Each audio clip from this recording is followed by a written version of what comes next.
semuanya. Bagaimana kabar hari ini? Luar biasa. Tuhan Yesus luar biasa, amin.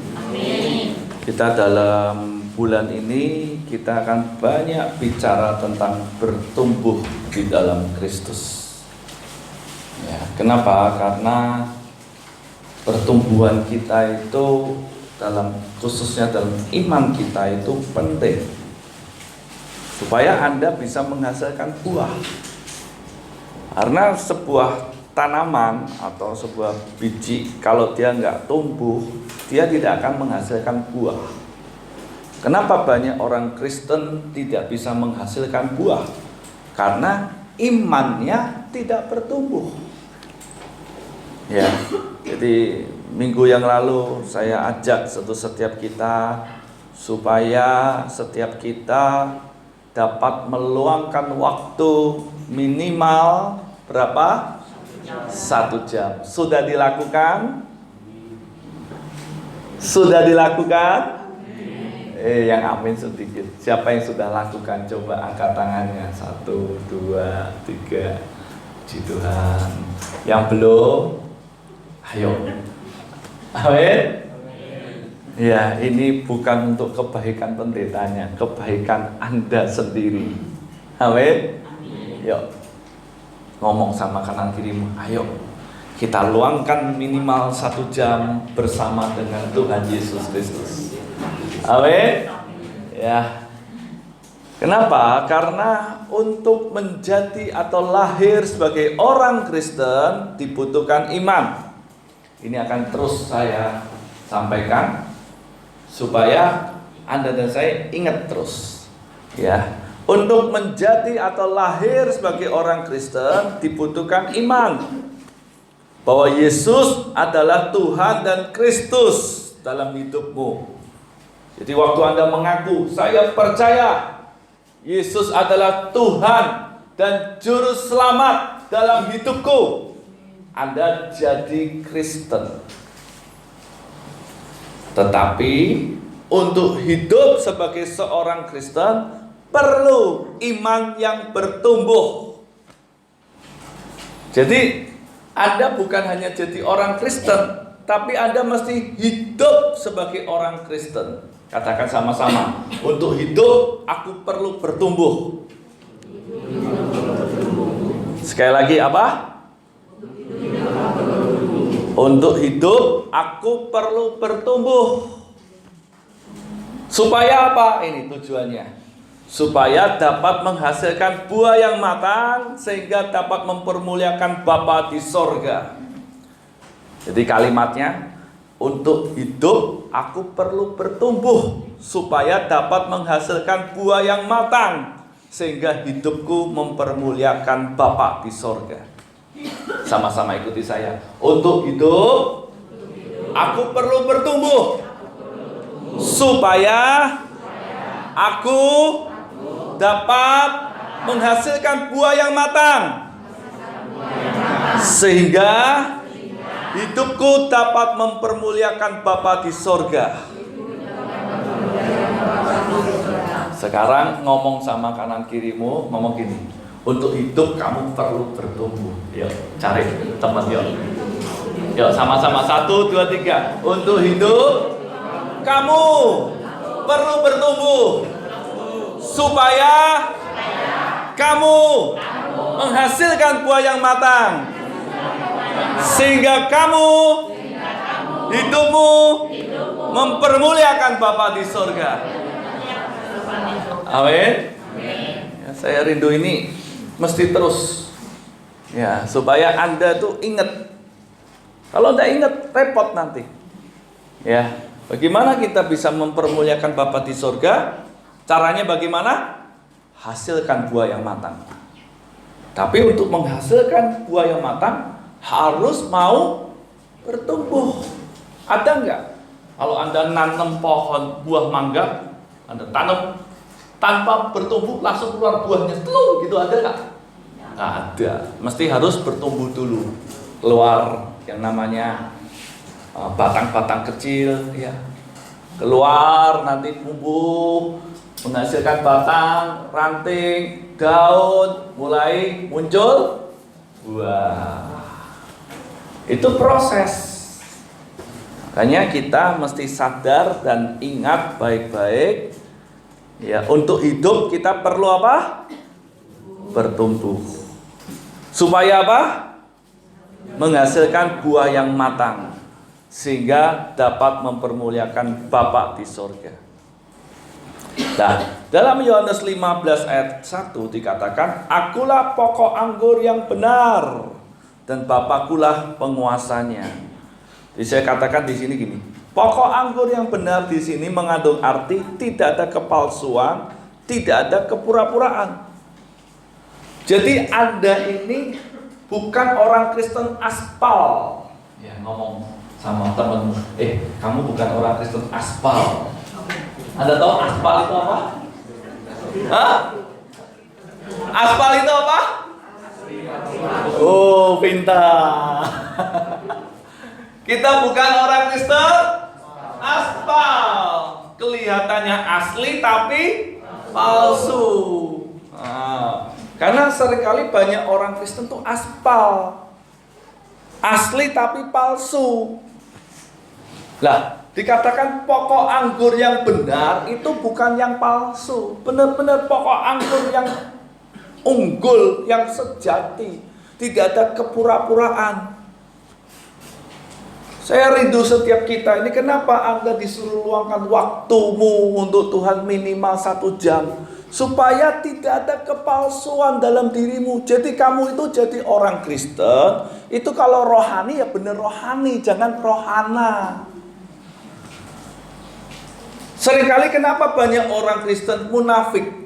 Karena tidak pernah mau tinggal. Makanya syaratnya adalah harus tinggal di dalam Kristus. Nah, sehingga bertumbuh menghasilkan buah yang manis, yang benar. Makanya kalau orang itu menghasilkan buah yang tidak sesuai, wah tanda tanya besar. Itu pasti aspal. Pokok anggurnya dia tidak nempel pada pokok anggur yang benar. Loh, Pak, adakah Pak pokok anggur yang nggak benar? Ada. Dunia itu pokok anggur nggak benar. Orang bisa bersekutu dengan roh Tuhan, orang juga bisa bersekutu dengan roh iblis. Jadi itu pilihan, Anda mau nempel di mana? Itu pilihanmu. Katakan sama kanan kirimu, kamu mau nempel pada siapa?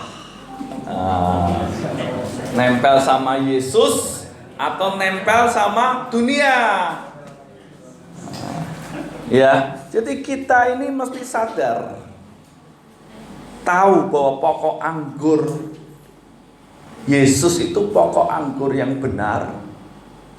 Kalau Anda nempel sama pokok anggur yang benar, berarti Anda mestinya serupa dengan pokoknya.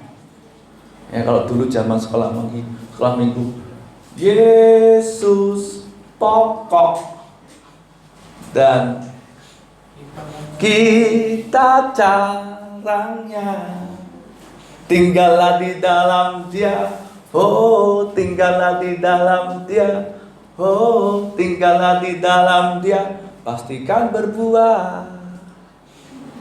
Terus Yesus cintaku, Dia cintamu. Nah, jadi Anda mesti tinggal supaya menghasilkan karakter Kristus, pribadi Kristus, kuasa Kristus, kasih Kristus itu dihadirkan dalam hidup kita.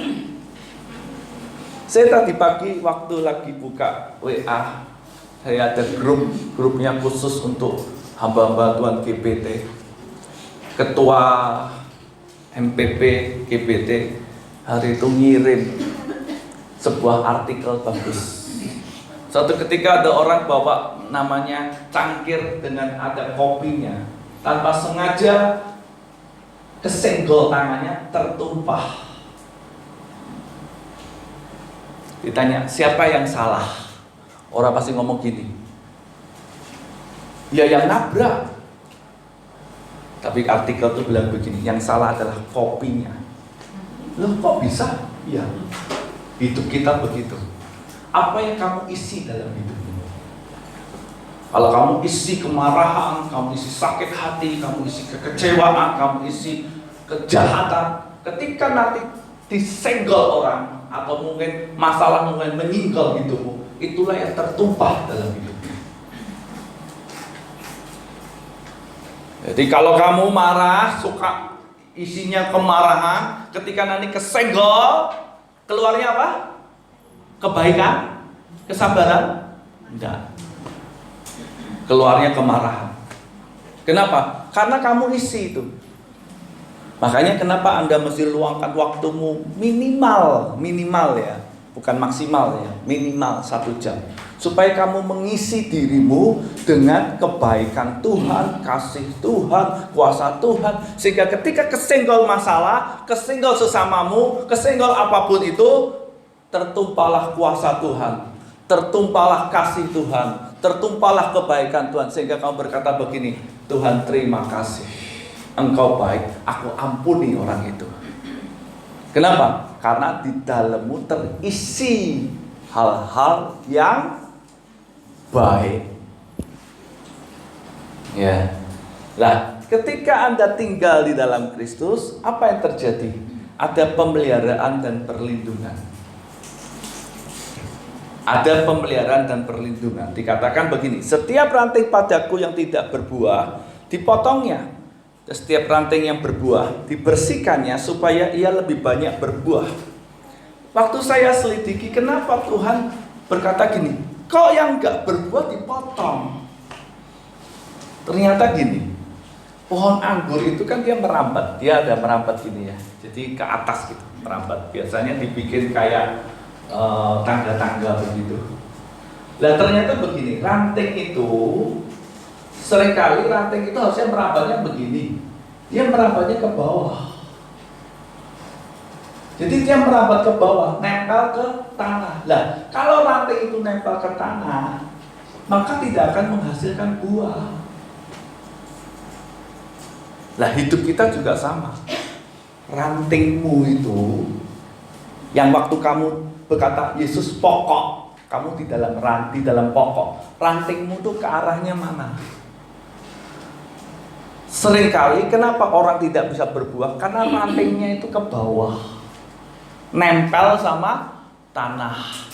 Artinya gini loh, hatimu kenapa tidak bisa berbuah di dalam Kristus? Karena hatimu itu mengarahnya ke dunia. Nah hidup kita itu mesti kamu arahkan. Jangan Anda mengarahkan hatimu itu ke dunia. Kalau Anda mengarahkan hatimu ke dunia, Anda nggak akan berbuah. Kalau nggak berbuah, maka dipotong.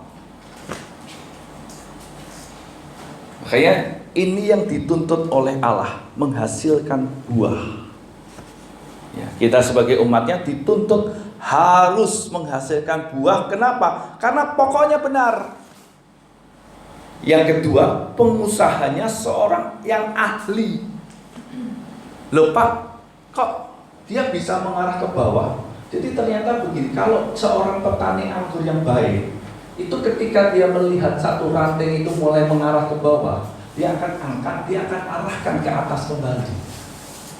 Itu petani yang benar-benar yang ahli ya. Dia perhatikan itu. Ketika mengarah ranting itu mulai mengarah ke bawah, dia akan ambil itu, diangkat, dinaikkan ke atas.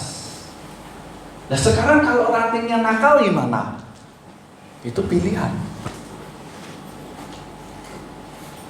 Seringkali kenapa kita tidak bisa menghasilkan buah? Karena kita suka berontak. Karena kita tidak mau nurut. Makanya kenapa Anda tuh disuruh setiap hari minimal 1 jam bersama dengan Yesus, supaya Tuhan tuh tolong kamu. Kalau hatimu tuh lagi mau nempel sama itu, hati-hati loh, itu tidak benar loh. Ayo bertobat. Sekarang siapa yang akan negur kamu? Oh Pak, saya punya nabi Pak, dia bisa tahu. Nabimu itu sampai berapa lama negur kamu?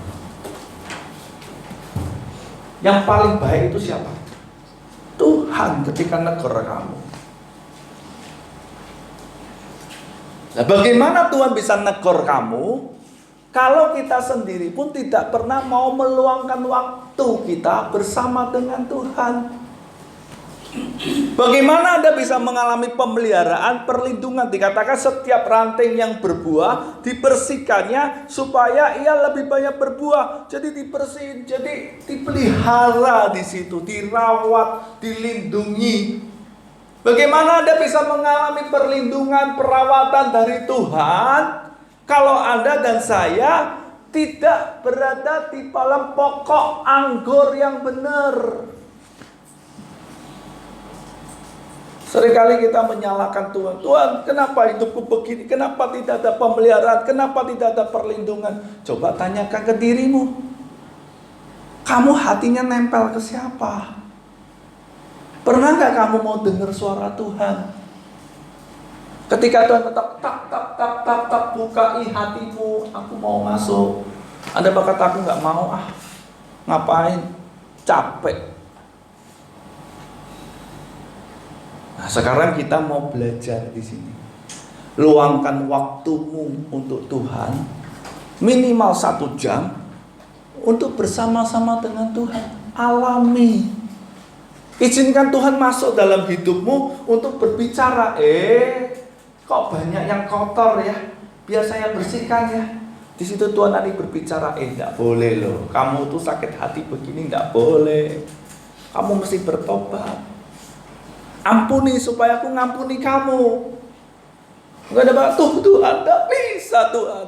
Aku benci orang itu Tuhan. Benci banget. Ayo ampuni. Akhirnya kasih Tuhan ngalir. Waktu kamu menyembah, kamu berdoa, Tuhan, aku enggak bisa, tolong aku Tuhan. Di situ kasih Tuhan mengalir. Anda mulai mengalami kasih Tuhan. Yes. Anda mulai dapat kekuatan, dapat perawatan. Tuhan mulai ngerawat hatimu. Ayo. 1 hari belum bisa, 2 hari Anda datang lagi, Tuhan ngomong lagi, Tuhan limpahkan kasih-Nya, dirawat, dilindungi hatimu. Mulai dirawat, sehingga Anda berkata, Tuhan, kasih-Mu itu besar Tuhan. Aku mau lakukan itu. Walaupun itu susah, walaupun itu menderita, aku rela karena kasih-Mu lebih besar dari kasih-Ku. Amin. Nah, itu tujuannya kenapa Anda mesti luangkan waktumu. Karena kalau Anda tidak luangkan waktumu, bagaimana Tuhan bisa merawat hatimu? Bagaimana Tuhan bisa melihara hatimu? Bagaimana Tuhan bisa memberikan perlindungan dalam hatimu, dalam pikiranmu, mengubah hidupmu? Tidak bisa. Ya, jadi Tuhan rindu setiap kita mau terus terkoneksi. Ya. Jadi luangkan waktumu minimal berapa? 1 jam. Apa itu minimal atau maksimal? Minimal. Ya, yuk ngomong sama kanan kiri. Luangkan waktumu minimal 1 jam supaya hatimu bisa dirawat. Nah. Loh, ayo ngomong sama kanan kirimu. Ayo ngomong. Luangkan waktumu 1 jam bersama dengan Yesus supaya hatimu bisa dirawat, pikiranmu bisa dibaharui. Amin. Nah ini loh, kita tuh perlu loh. Mana Anda bisa mengalami perawatan? Coba orang perempuan kalau ke facial itu, saya kadang-kadang lihat orang ke facial, luangkan waktu 2 jam. 2 jam loh. Untuk apa? Muka aja. Belum untuk badan. Itu kalau muka, badan, seluruh tubuh itu bisa 3-4 jam. Ngerawat tubuh. Butuh biaya nggak? Butuh biaya sudah. Luangkan jam, waktunya habis, biayanya lumayan.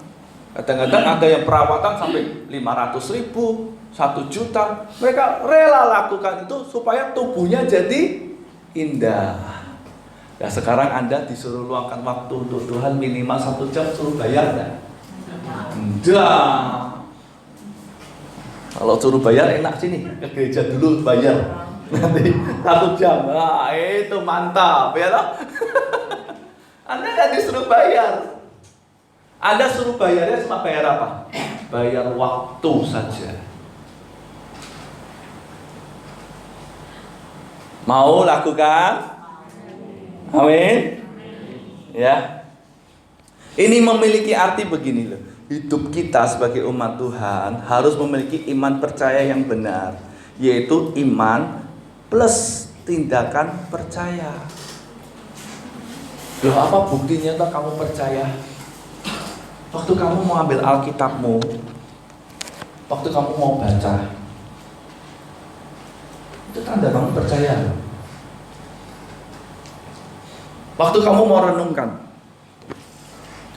apa tuh bukti kamu percaya? Waktu kamu pakai lututmu, kamu mau berdoa, itu tanda kamu percaya loh.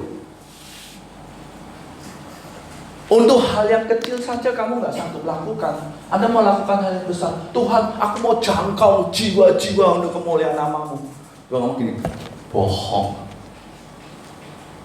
Lah untuk hal yang kecil saja kamu nggak sanggup. Kamu mau menangkan keluargamu yang terdekat, nggak mungkin.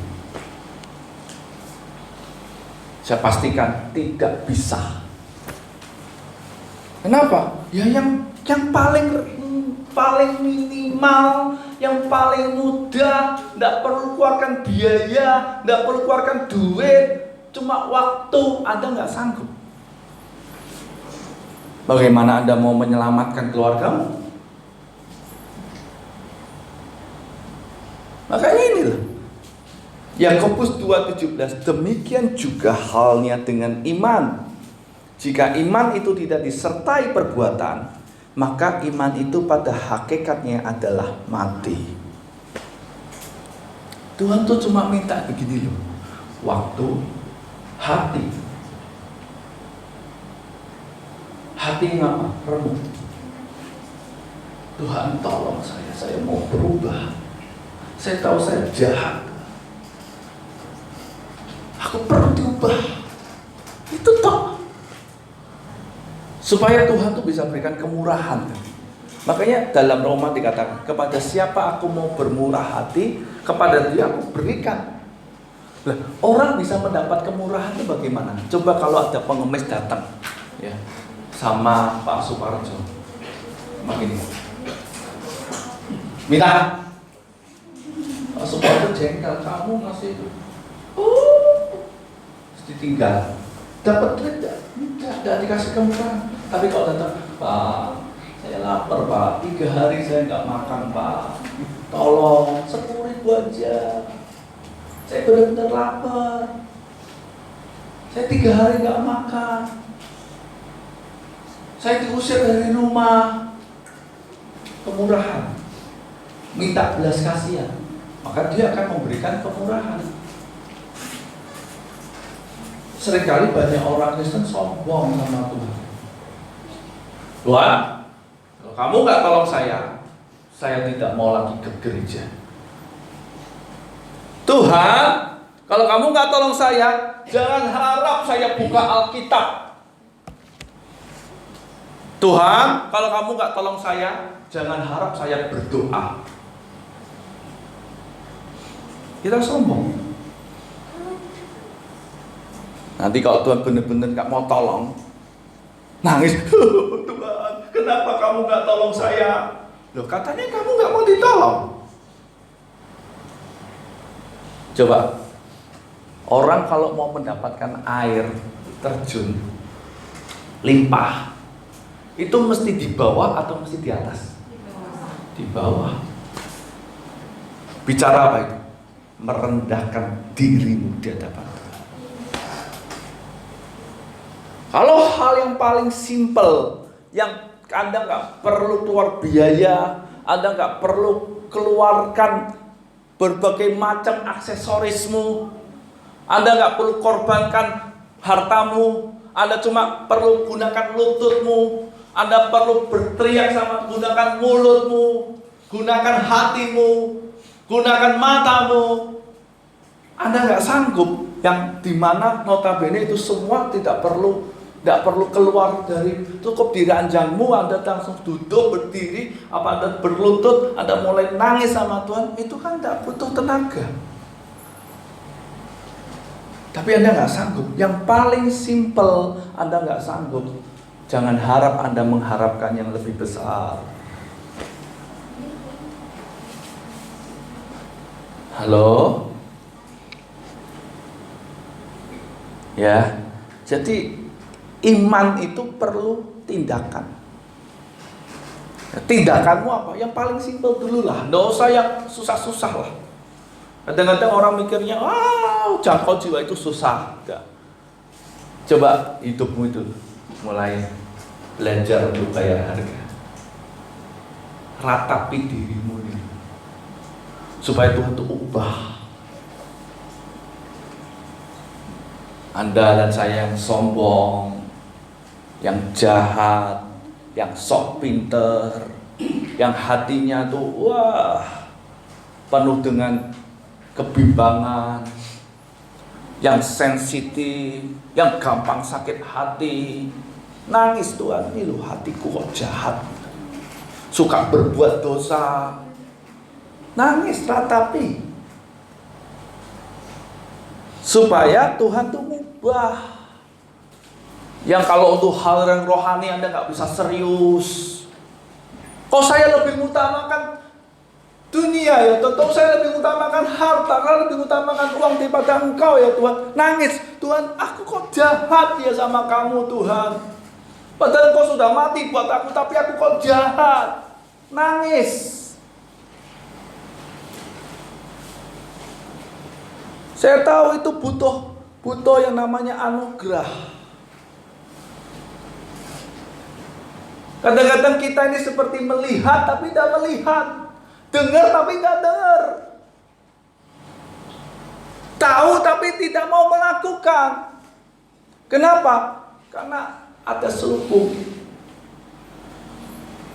Nah, ketika Anda mengetahui itu, nangis, Tuhan tolong lu angkat tuh selubung ibu ini, supaya aku tuh bisa lihat, supaya aku bisa dengar, supaya aku bisa melakukan dalam hatiku, aku bisa ngerti dan melakukan. Jangan jadi orang itu cuek. Kalau Anda dalam hal rohani cuek, itu bahaya, saya katakan. Sangat bahaya. Kalau dalam kehidupan jasmani Anda cuek, mungkin orang kok cuek gitu ya. Tapi dalam hal rohani Anda cuek, Anda bisa berujungnya ke maut. Jangan Anda cuekin dulu kehidupan rohanimu. Jangan Anda pura-pura tidak tahu dengan kehidupan rohani. Jangan. Saya katakan jangan. Bahaya gitu. Orang kalau keras, nanti jadi keras beneran. Bahaya. Anda coba lihat tuh Saul, orang Israel. Anda perhatikan. Itu benar-benar keraskan hati terus. Keraskan hati terus. Akhirnya apa? Ditolak sama Tuhan.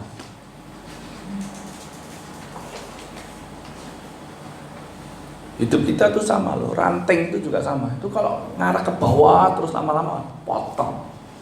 Kenapa? Karena nanti mengganggu pertumbuhan ranting yang lain. Itu nanti mengganggu loh. Dan nanti bisa ngajak ranting-ranting yang lain turun. Itu kalau dibenerin tidak mau dipotong. Makanya hidup kita itu kalau tidak mau bener, nanti Anda bisa jadi membuat orang itu ikut kamu. Nah, kalau dalam kehidupan roh, kalau dalam itu kan ranting enak ya dipotong, tuh udah selesai ya. Tapi Anda tidak langsung dipotong, tapi kan tidak terasa. Kapan taunya? Nanti waktu di api.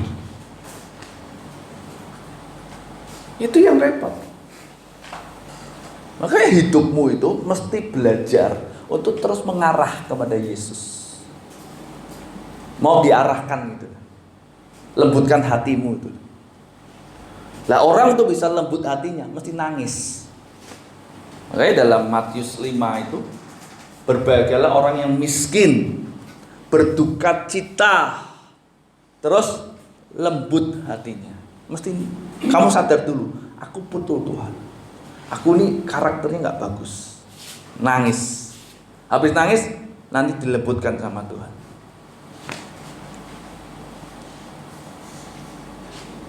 Ya, tapi kalau Anda tidak sadari itu susah. Makanya Anda mesti sadar.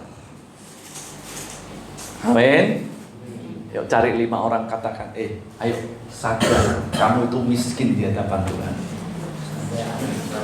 5 orang, ayo cari 5 orang. Sadar kamu itu miskin di hadapan Tuhan. Mesti nangis. Amin. Amin. Harus nangis di hadapan Tuhan supaya Tuhan itu bisa lembutkan. Saya tahu manusia itu tidak bisa berubah secara langsung, instan, tidak bisa. Dan untuk bisa berubah itu butuh anugerah. Saya pelayanan selama di tempat ini dari 2011 sampai sekarang 9 tahun. Saya belajar sesuatu dari Tuhan.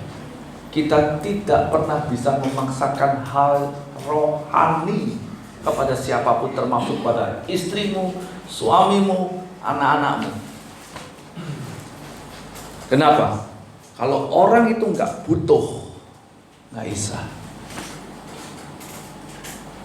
Yang kedua, saya belajar orang kalau tidak pernah sadar dirinya miskin di hadapan Allah, nggak mungkin bisa nangis berduka cita di hadapan Tuhan. Nah, orang nggak mungkin berubah kalau dia nggak nangis di hadapan Tuhan. Minta anugerah Tuhan untuk mengubah hatimu yang keras, sakit hatimu tersakit hati. Kamu mau berusaha sampai model apapun tidak bisa. Karena bicara pengampunan itu berbeda dengan pengampunan dunia, beda. Daud itu ketika dia berbuat dosa, apa yang dia lakukan? Dia nangis berkabung di hadapan Tuhan. Baru Tuhan tuh kasih belas kasihan. Makanya dia selalu ngomong, aku ini sengsara dan miskin. Selalu dia sadari itu. Walaupun dia raja. Bukan sengsara karena nggak punya apa-apa. Sengsara miskin karena karakternya ini loh, jahat. Makanya kalau Anda ini tidak mau ratapi dirimu sendiri, nangis di hadapan Tuhan, tidak bisa berubah. Saya jamin itu. Tidak akan pernah bisa berubah. Mungkin Pak bisa sebentar. Kenapa? Karena diri kita itu mesti sadar. Anda mesti nangis sama Tuhan, aku begini ya Tuhan. Ya, Paulus itu banyak nangis. Dia keras, perfect, nangis dia. Supaya Tuhan mengubah.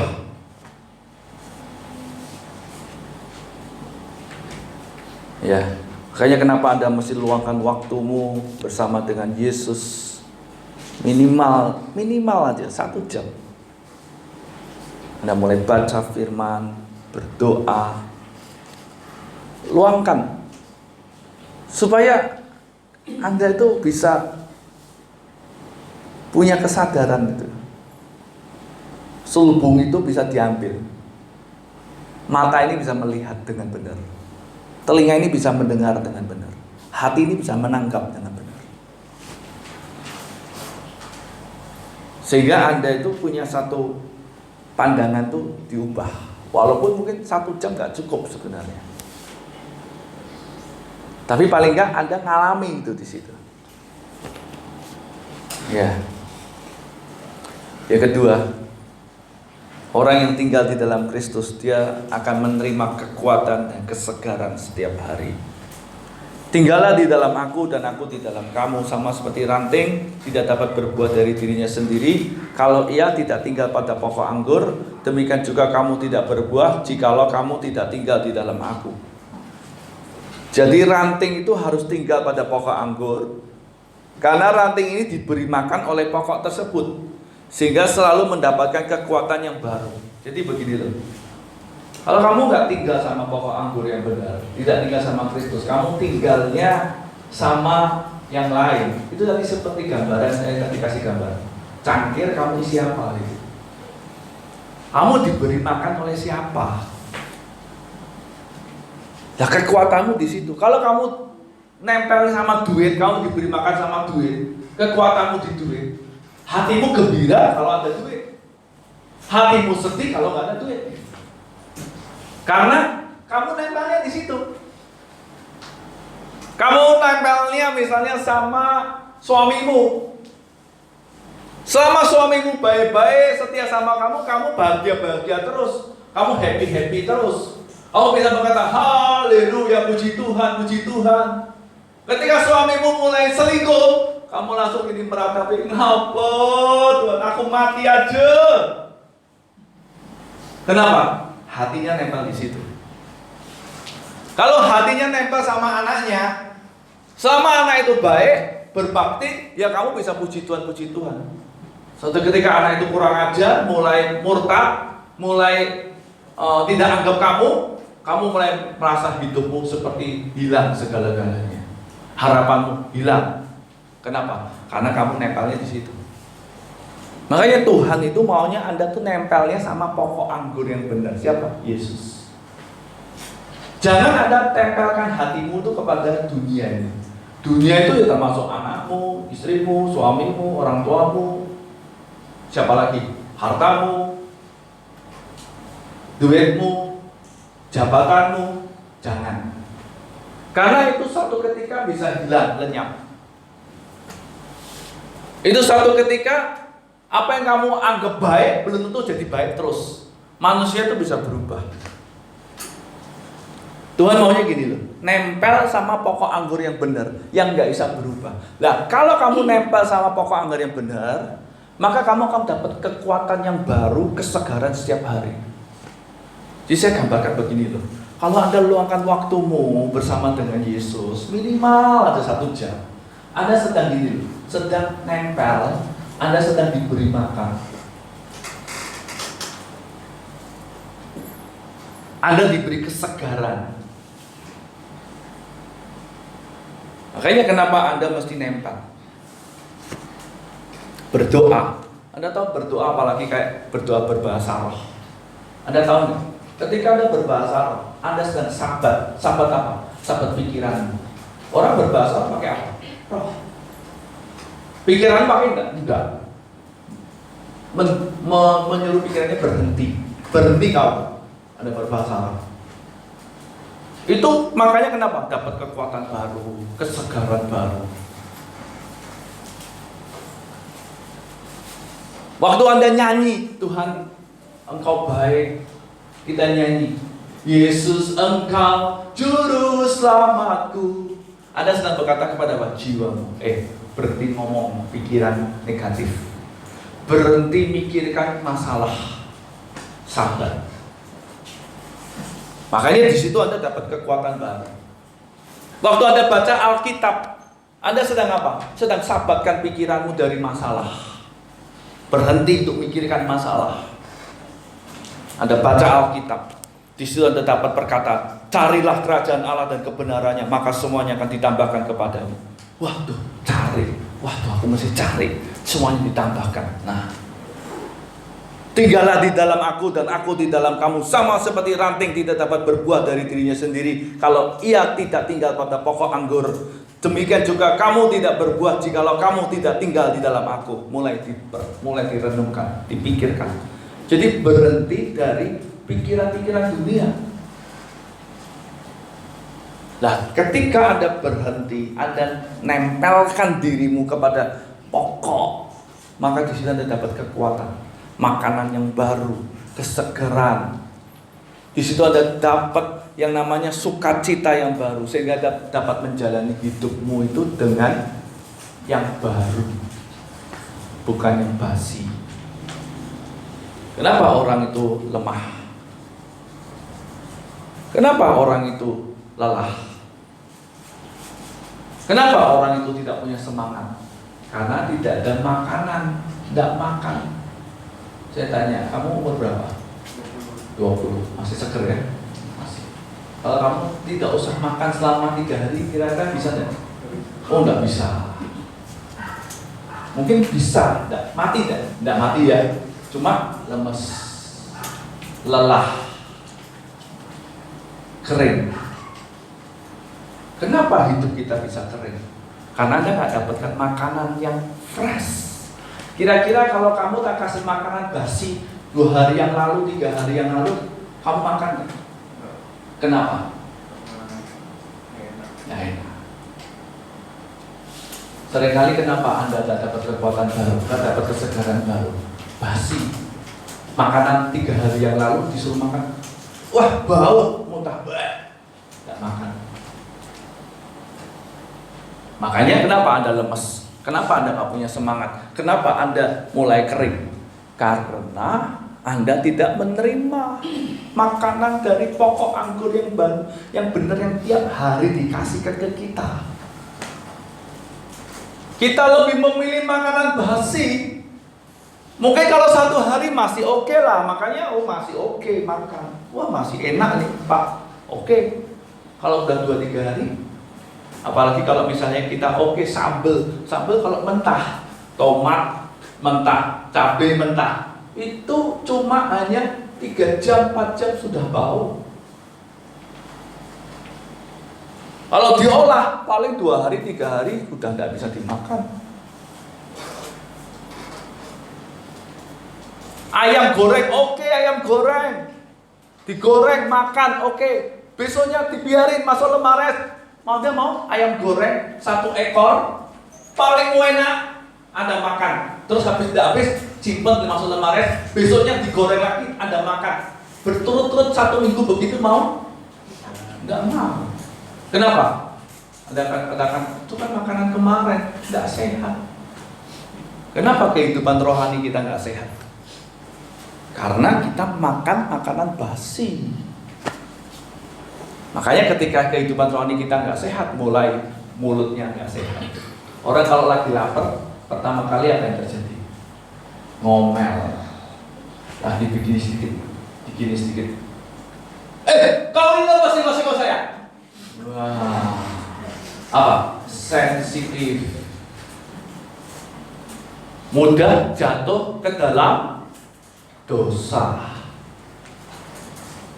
Akhirnya orang kalau udah lapar tuh jadinya apa?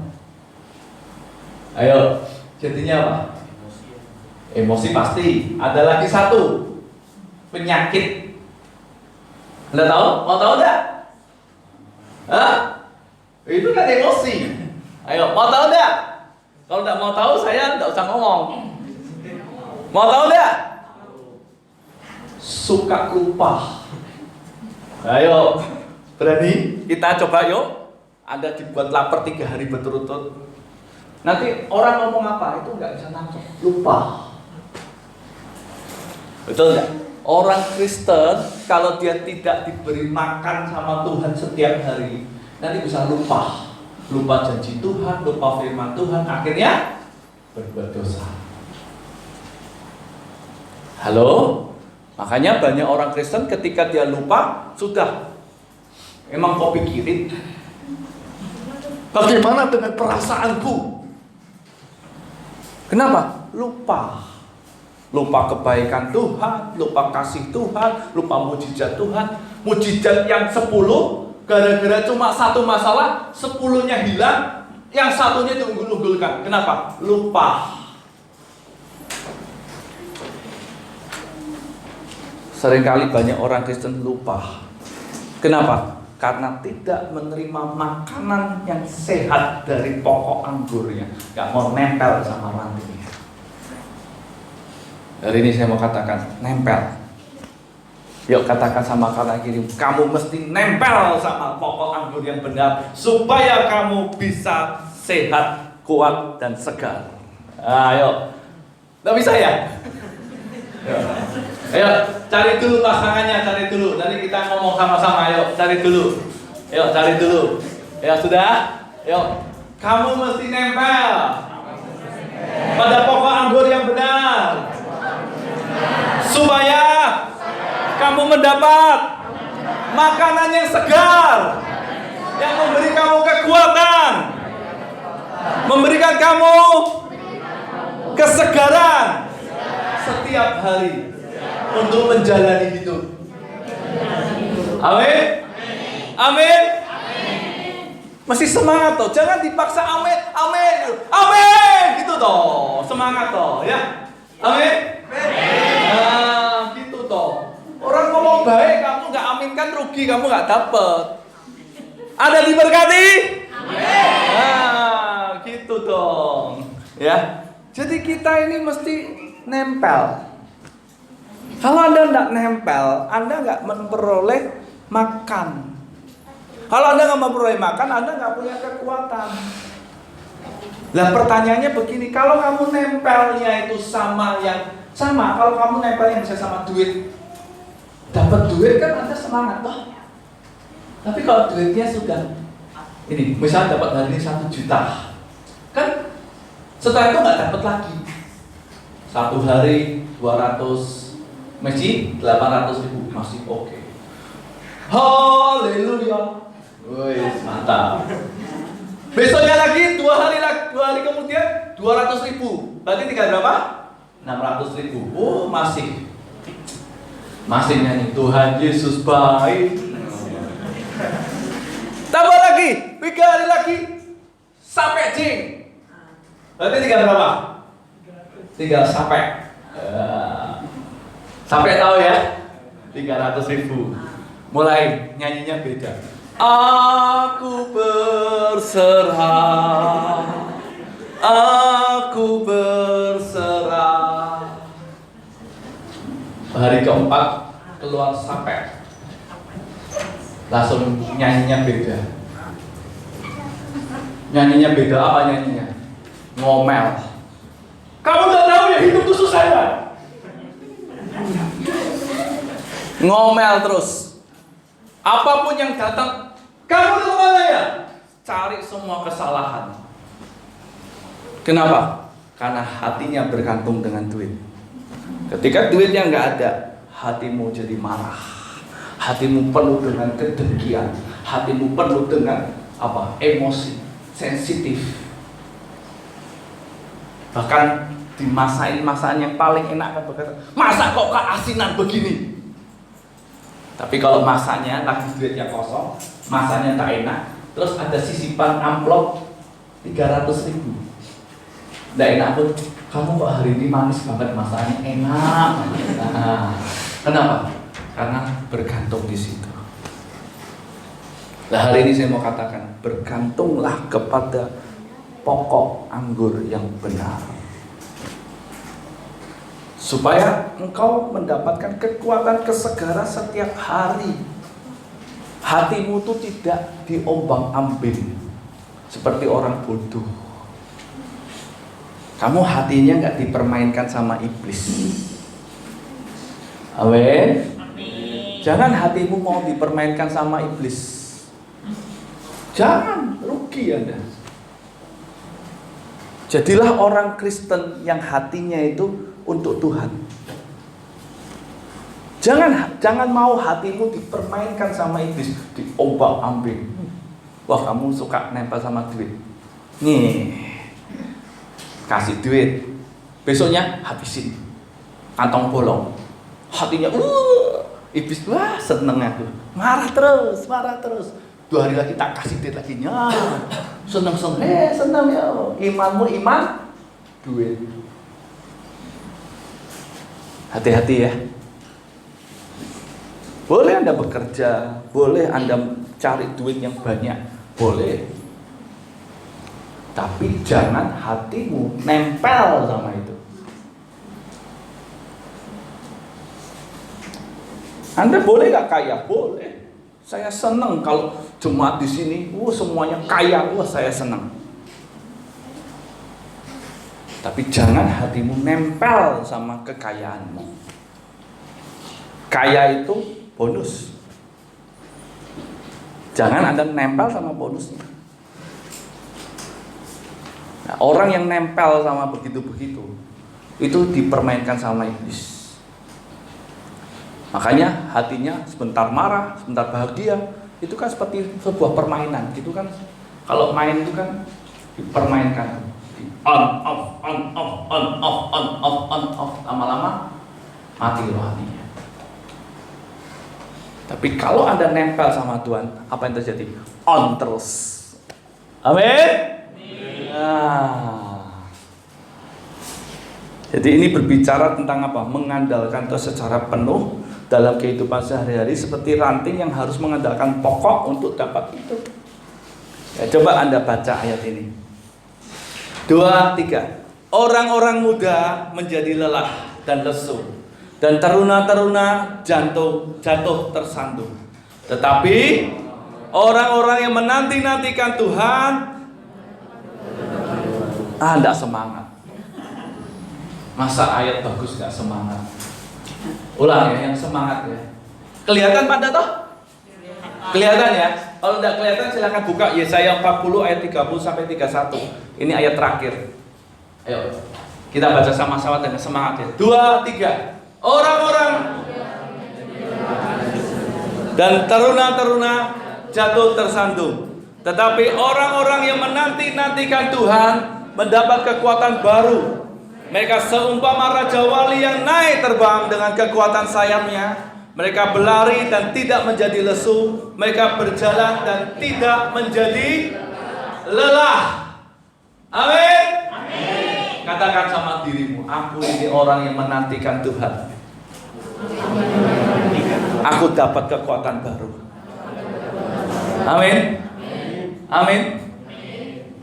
Ya. Jadi betapa pentingnya itu bersekutu dengan Tuhan. Kenapa? Pertama tadi, hal yang buruk Tuhan bisa potong, bersihkan, supaya kamu bisa menghasilkan buah lebih banyak. Yang kedua, tidak akan pernah kering karena mendapat kekuatan yang baru dari Yesus Tuhan Allah kita. Jadi hidupmu nggak akan pernah kering. Amin. Ya. Minta tolong dan ya dijalankan sebentar. Ya. Saya punya satu perkataan yang kita mau sama-sama katakan. Terus jalankan terus. Nah, kelihatan? Ya, kita sama-sama baca ya. 2, 3. Aku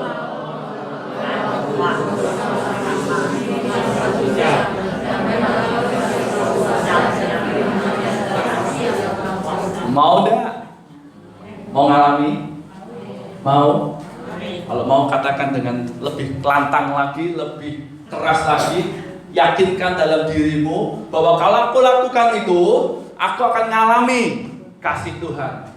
Aku akan mengalami kuasa Tuhan. Aku akan mengalami firman Tuhan dalam setiap langkahku. Berarti gini, setiap langkahmu ada kasih, ada kuasa, ada firman. Setiap langkahmu ada kasih, ada kuasa, ada firman. Setiap langkahmu ada kasih, ada kuasa, ada firman. Amin. Amin. Mau? Yuk katakan 2, 3. Aku mau bersama Kristus hingga satu jam dan mengalami kasih kuasa dan firman-Nya dalam setiap langkahku.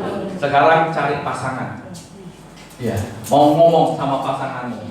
Ya, yang suami sama istri boleh. Kalau nggak bawa suami, nggak bawa istri, cari sesama wanita. Jangan cari pria dengan wanita tanpa ikatan suami istri. Ya, ya mulai cari. Mulai ngomong, aku mau. Ya, seperti gini. Aku mau meluangkan waktu. Ngomong, Pak Suparjo, aku mau meluangkan waktu. Ngomong dengan tegas. Ayo, mama dengan anak boleh. Ya, pokoknya suami, istri, mama, anak, bapak, anak boleh. Tapi kalau bukan suami istri, tidak boleh laki sama perempuan. Harus laki sama laki. Ayo cari pasangannya. Ayo. Yang suami istri paling enak. Ayo. Cari, yuk. Sudah tentukan pasangannya? Sudah? Ayo, dalam hitungan yang ketiga 2, 3.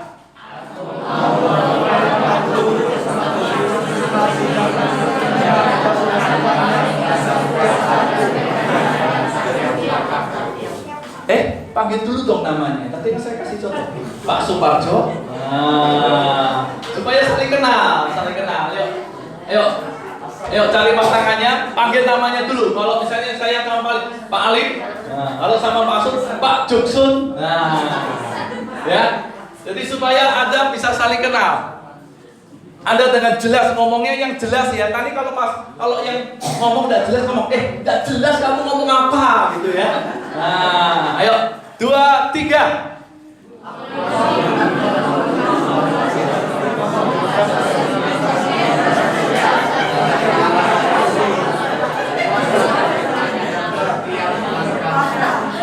Awin, mau?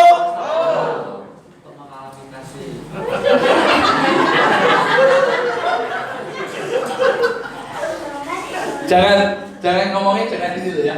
Kasihmu bukan kasih Tuhan ya. Ayo mari kita datang kepada Tuhan.